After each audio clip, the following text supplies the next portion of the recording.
दिल्ली में दृष्टि में बच्चों की संख्या इतनी ज्यादा है कि अगर हम एक समय के सारे बैचेस मिला लें, वैकल्पिक विषय, सी सेट, क्योंकि बैच की ड्यूरेशन 18 महीने के आसपास है, तो 1.5 साल तक बच्चे रहते ही हैं वहां पर लगभग, तो संख्या 8 से 10 हजार के बीच में होती है एक समय में जो बच्चे वहां पढ़ते हैं। मतलब एक साल में अगर 3-4 हजार बच्चे भी आते हैं तो 8 हो गए, फिर ऑप्शनल वाले भी हैं, सी सेट वाले भी हैं, करते करते बढ़ जाते हैं। कुछ सिर्फ करंट अफेयर्स ही पढ़ने आते हैं, वीकली क्लासेस करने आते हैं। इसका परिणाम यह हुआ कि मुखर्जी नगर एक छोटा सा इलाका है, साथ में नेहरू विहार, गांधी विहार, 2 छोटे छोटे गांव जैसे हैं वहां पर, जैसे अल्लाहपुर समझ लीजिए, वहां का अल्लाहपुर नेहरू विहार है। नेहरू विहार में ही एक बड़ा सा ढांचा है, एक मॉल है जिसमें हमारी क्लासेस चलती हैं बहुत सारी। तो आपको पता होगा कि 8-9 महीने पहले एक मूवमेंट दिल्ली में हुआ था बच्चों का नेहरू विहार में, जिस मूवमेंट का मूल पक्ष ये था कि वहां के मकान मालिक उनसे बदतमीजी करते हैं। बदतमीजी वाली बात पर मैं बहुत ठोस कुछ कहने की स्थिति में नहीं हूँ कि क्या घटना हुई क्या नहीं हुई, हमारे पास पूरी जानकारी नहीं है, लेकिन जो असली दर्द था वो ये कि यहाँ किराया बहुत ज्यादा है, सुविधाएं बहुत कम है, और इतने खर्चे के बाद यहाँ रहना, दिल्ली में रहना एक चुनौती है। तो तब फेसबुक पर मैंने भी कमेंट किया था कि अगर सच में ये समस्या बहुत गहरी है तो ऐसा क्या है, दिल्ली से बाहर भी निकल सकते हैं, 6-8 महीने लगेंगे, दिल्ली के बाहर क्यों नहीं जा सकते। उसके बाद हमने गंभीर प्रयास करना शुरू किया, दिल्ली के आसपास 50 किलोमीटर के इलाके में कोई ऐसा स्थान मिल जाए जहां पर एक पूरी इकोनॉमी सेटल हो सके, जहां कुछ हॉस्टल्स हो, कुछ लोग हॉस्टल्स बना दें और बच्चे 1.5 साल रहें, बहुत कम खर्चे में रहें और चीजें आसानी से हो सके। तो मुझे उस समय बच्चों ने यह बताया कि आईएएस की तैयारी करना इतना मुश्किल है क्योंकि एक तो फीस तो है ही, उसके अलावा 2 साल लगभग दिल्ली में रहना पड़ता है, और वहां महीने का खर्चा जो बच्चों ने बताया वो करीब 16 से 17 हजार रुपए एक महीने का खर्चा हो जाता है, रहना खाना, थोड़ा बहुत घूमना फिरना भी मिला लीजिए उसमें, सब मिला के इतना हो जाता है।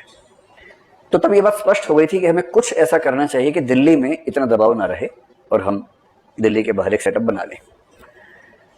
फिर ये शुरू हुआ कि कहाँ बनाए, तो हमारी टीम ने कई शहरों को विजिट किया, जयपुर भी गए, लखनऊ भी गए, इलाहाबाद भी गए, पटना भी गए, मेरे ख्याल से अहमदाबाद भी गए, 1-2 शहरों को देखा उन्होंने। सारी संभावनाएं, कानून व्यवस्था, बच्चे कितने हैं, उनके रहने की व्यवस्था कैसी होगी, वो सब देखा। और वो सब देखने के बाद उन सबका निष्कर्ष ये था कि अगर एक जगह जाना है तो प्रयागराज ही जाना चाहिए। वो सब चीजें यहाँ पर हमें अनुकूल लगी, विद्यार्थी भी, रहने की व्यवस्थाएं भी। हमने पता किया कि यहाँ रहने की व्यवस्था कैसे है, तो पता लगा कि करीब 5 से 7 हजार रुपए में अगर कोई रहना चाहे तो मैनेज कर सकता है महीने में, जो कि दिल्ली से लगभग 10 हजार रुपए एक महीने का कम है। जिसका मतलब है कि 2 साल की तैयारी में लगभग 2.5 लाख रुपए आपके रहने के वैसे ही कम हो जाते हैं। ये सबसे बड़ा पॉइंट तो मेरे दिमाग में ये था। दूसरा, प्रयागराज ही क्यों? हमने पिछले 1 साल का अपना डेटा चेक किया। जब डेटा चेक किया तो पाया कि हमारे पास जो बच्चे आए उनमें से लगभग 55% उत्तर प्रदेश से थे, लगभग 20% बिहार और झारखंड से थे, बाकी राजस्थान और मध्य प्रदेश मिला के लगभग 20% के आसपास थे। ये 95 हो गए, बाकी 5 में अलग अलग स्थान के, जैसे गुजरात से, महाराष्ट्र से, हरियाणा से, उत्तराखंड से, यहां से थे। तो ये तय हुआ कि जब जाना ही है, पूरा सेटअप बनाना ही है, तो क्यों ना ऐसी जगह बनाए जहां पर कम से कम ज्यादा बच्चों को फायदा मिले।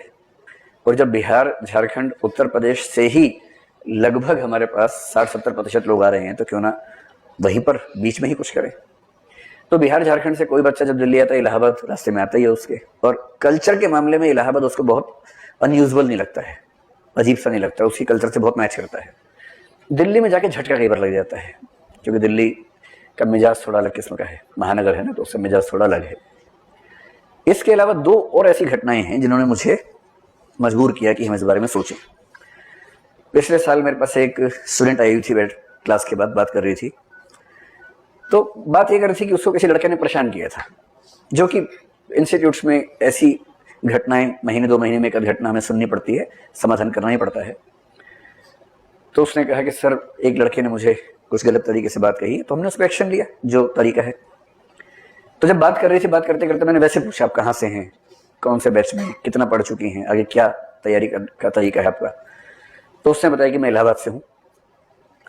तो तब इलाहाबाद शुरू करें न करें विचार चल ही रहा था मन में, तो मुझे लगा कि एक अच्छा केस स्टडी मेथड अप्लाई कर लेते हैं यहाँ पर। मैंने उससे पूछा कि अच्छा ये बताओ कि ऐसा कुछ है तो नहीं, लेकिन मान लो कि अगर ऐसा हम सोचें कि हम इलाहाबाद में शुरू करें तो कैसा रहेगा।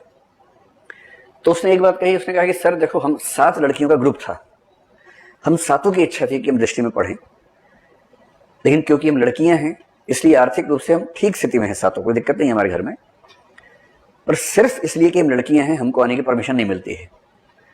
और उन 7 में से अकेली मैं आ पाई हूं, वो भी संघर्ष करके, अपने घर से विद्रोह करके लगभग। यदि आप इलाहाबाद में होते तो मेरी 6 सहेलियां भी शायद पढ़ पाती आराम से। और लोग यही बात मुझे कई लड़कों ने भी कही कि हम पढ़ सकते हैं, टूट के पढ़ सकते हैं, पर हम दिल्ली जा नहीं सकते, हम दिल्ली अफोर्ड नहीं कर सकते, और वो भी 2 साल के लिए। 10 दिन की बात तो अलग बात है, 2 साल कैसे रहेंगे।